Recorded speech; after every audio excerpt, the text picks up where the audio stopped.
Praise the lord.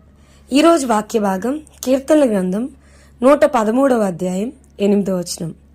ఆయన నేల నుండి దరిద్రులను లేవనెత్తువాడు, పెంటకుప్ప మీద నుండి బీదలను పైకెత్తువాడు.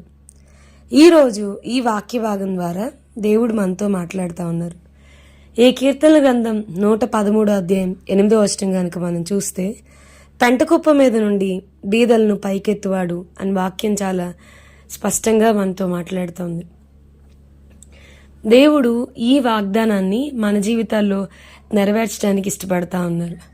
మనం ఉన్న స్థితి నుండి మనల్ని హెచ్చించాలని ఆయన కోరుకుంటా ఉన్నాడు.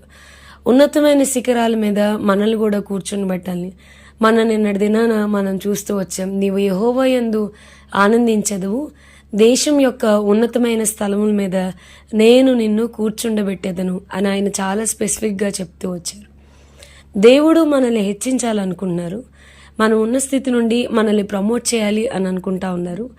అయితే దేవుడు ఎలాంటి వ్యక్తుల కోసం చూస్తూ ఉన్నారు, ఎలాంటి వారిని ఆయన ఆశీర్దిస్తాడు. మనుషులు ఒక వ్యక్తి హెచ్చించబడాలి అని అంటే కలర్ లేదా వాళ్ళ యొక్క చదువు, వాళ్ళకున్న ధనము అన్నీ చూస్తారు. ప్రభు అయితే మన స్థితిని బట్టి, మన స్థాయిని బట్టి మనల్ని ఆశీర్దించే దేవుడు కాదు. దేవుడు ఎలాంటి వ్యక్తుల కోసం చూస్తున్నాడు. గడిచిన వారం అంతా కూడా నేను దీన్ని మెడిటేట్ చేస్తూ వస్తాను. ఆ ఒక్క వచనమే, ప్రభువా దేశం యొక్క ఉన్నతమైన స్థలముల మీద కూర్చుండబెట్టడం అనేది సాధ్యమైద్దా?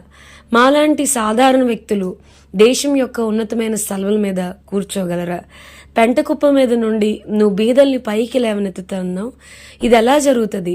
What is the attribute that we need to have? ఎలాంటి క్యారెక్టర్, ఎలాంటి లక్షణాలు మాకు ఉండాలి ప్రభువా అని ప్రార్థన చేస్తూ ఉన్నప్పుడు దేవుడు నాతో మాట్లాడుతూ వచ్చిందే ఈరోజు వాక్య భాగం. ప్రభు ఎలాంటి వారిని ఆశీర్దించాలని కోరుకున్నారంటే, God is looking after for the available vessels. అందుబాటులో దేవుని ప్రార్థనా గదిలో, ఆయన సన్నిధిలో అందుబాటులో ఉండేవారి కొరకు దేవుడు ఎదురు చూస్తూ ఉన్నాడు. ప్రభా నాకు ఫోన్ ఉంది, ప్రభా నాకు టీవీ ఉంది, ప్రభా నాకు మనుషులు ఉన్నారు, నాకు ముసలం ముచ్చట్లు ఉన్నాయి అని కాకుండా ఎక్స్ట్రాస్ అన్నీ కట్ చేసుకుని ఎక్కువ సమయం ప్రభు పాదాల దగ్గర కనుక గడపగలిగితే, అవైలబుల్ వెజల్స్ని, ఆయనకు అందుబాటులో ఉన్న వారిని, రహస్యమైన స్థలములో, మరుగైన స్థలంలో ప్రభు సన్నిధిని ఆనందించడం ఎట్లను నేర్చుకున్న వారిని, ప్రభు సన్నిధిలో సమయం తెలియకుండా ఎక్కువ సమయం గడిపేవారిని దేవుడు హెచ్చించాలనుకుంటా ఉన్నాడు. భక్సింగ్ గారిని చూస్తే ఒక రోజుకి 12 గంటలు ప్రభు పాదాల దగ్గర గడుపుతూ వచ్చారు. He left everything. పరిచర్యకి రాకముందు ప్రతీది దేవుని కొరకు విడిచిపెట్టి వచ్చారు. కానీ దేవుడు ఆయన దేశం యొక్క ఉన్నతమైన స్థలముల మీద కూర్చుని పెట్టాడు. ఆయన కొమ్మును పైకెత్తాడు. కేవలం 20 నిమిషాలు వాక్యం చెప్పడానికి, ప్రభా నేను నత్తివాడినయ్యా, నాకు వాక్యం చెప్పడం రాదు అని 4 గంటలు దేవుని పాదాల దగ్గర గడుపుతూ వచ్చేవారు. దేవునికి అందుబాటులో ఉండడాన్ని బట్టి దేవుడు ఆయన్ని హెచ్చిస్తూ వచ్చారు.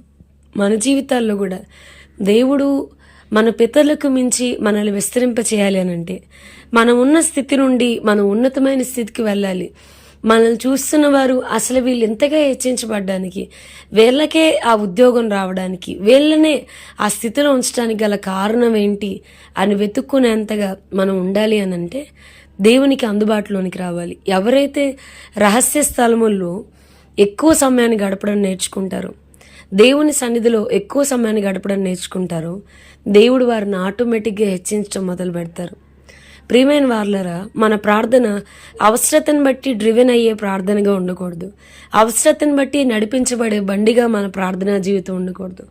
ప్రభు పాదాల దగ్గర గడుపుతూ ఉన్నప్పుడు మనం ఒక శ్రేష్టమైన ఆస్తిని, దేవుడు మన పక్షంగా, మన కుటుంబ పక్షంగా తన హస్తము కదిలినట్లుగా మనుషులు చూస్తున్న వారికి ఏంటి ఎంతసేపు ప్రార్థనేనా, ఏంటి ఇంకెంతసేపు చేస్తారు, బోరు కొట్టదా అని మనుషులు అనొచ్చు. కానీ మనం ఒక ఉన్నతమైన ఆస్తిని, దేవుడు మన జీవితాల్లో తన హస్తాన్ని కదిలినట్లుగా ఒక శ్రేష్టమైన ఇన్వెస్ట్మెంట్ మనం చేస్తామనేది మనం గ్రహించుకోగలగాలి.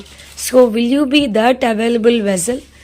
దేవునికి ప్రార్థనా గదిలో అందుబాటులో ఉండే వ్యక్తిగా మనలో మనం ఉండగలమా? ప్రార్థన చేసుకుందాం.